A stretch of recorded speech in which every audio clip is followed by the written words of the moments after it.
Good evening. So my topic tonight is about green architecture. So what is green architecture? Um, green architecture or green buildings are high performance structures that also meet certain standards for reducing natural resource consumption.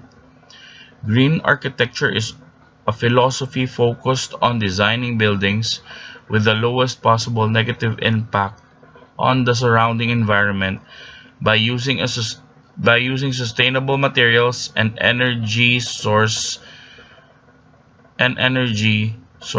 in construction. It is also known as sustainable architecture. Green or sustainable buildings are characterized by the following. The first is efficient management of energy and water resources. Um, Next is the management of material resource and its waste. Restoration and protection of the environmental quality. Enhancement and protection of health and indoor environmental quality. Reinforcement of natural systems. Analysis of life cycle cost and benefits of materials and methods. And last is integration of the design decision-making process. So what are green building certification systems here in the Philippines?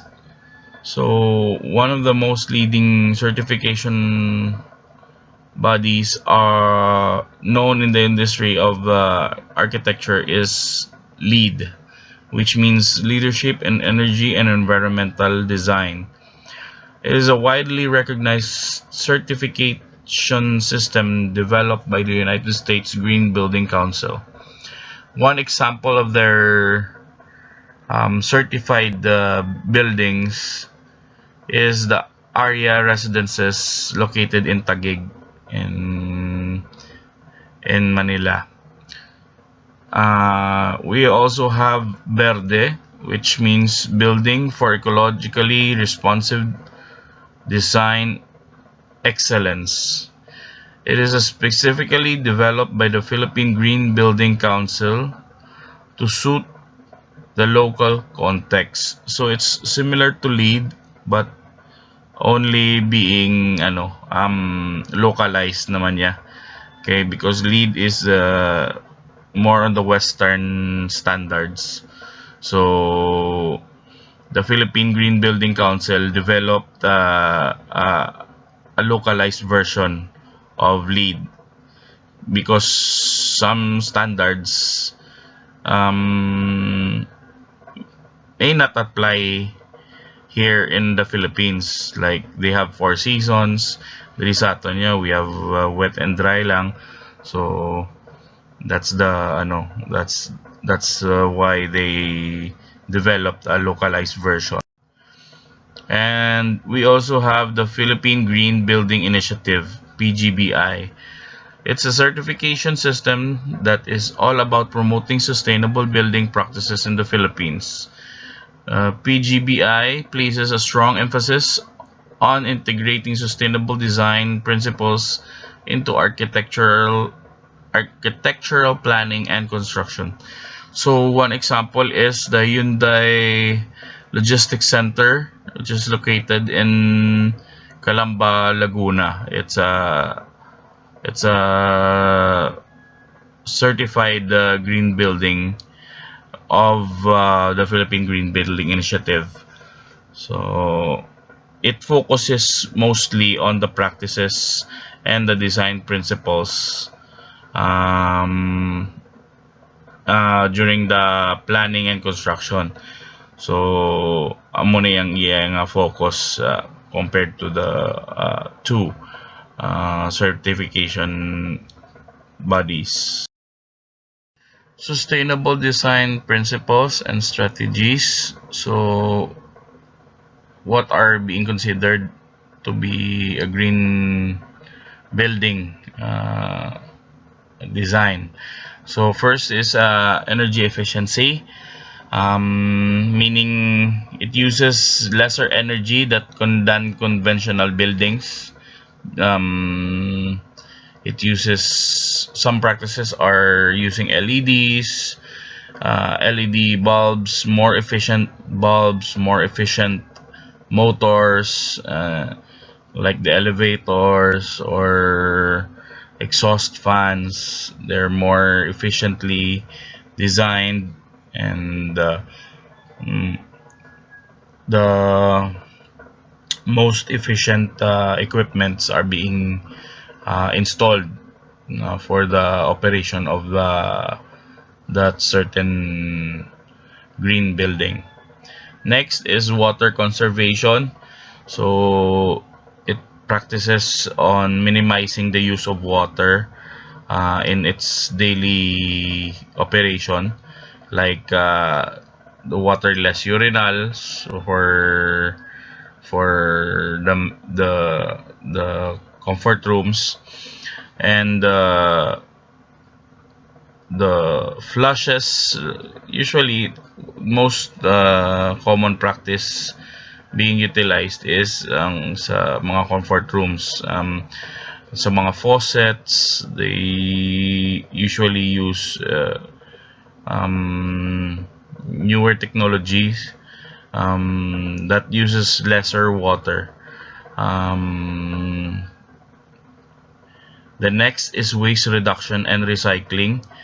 So this also enhances the efficiency in the operation of certain um, building. So if like example, in a condo, there is waste reduction, so meaning they're producing lesser waste than the typical buildings, and they promote recycling in that facility.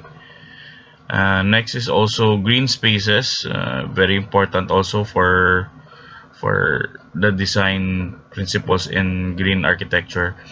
The utilization of green spaces, meaning there are open spaces for um, people to rest and relax, and not only see all the panels and walls of the building.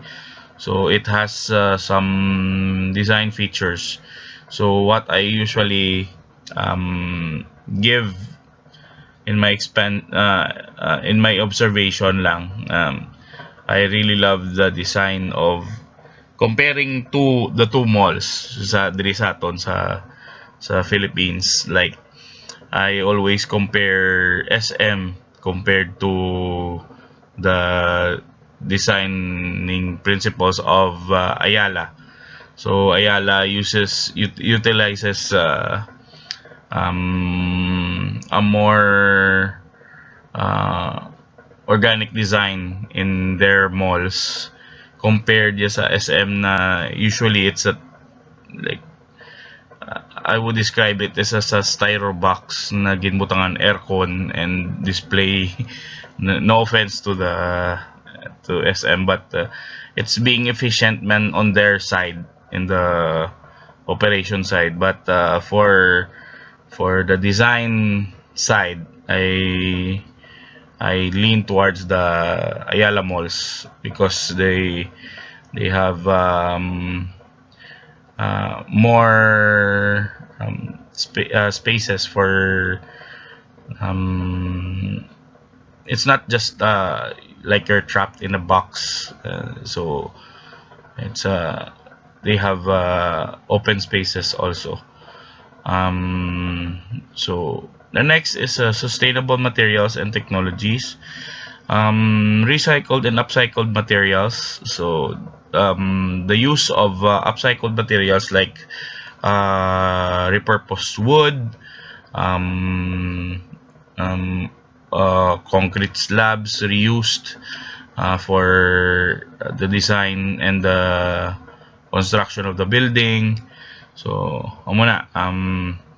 low VOC paints and finishes. VOC means volatile organic compounds, meaning the paint uses lesser harmful chemicals, um, which is much safer for the occupants of the building.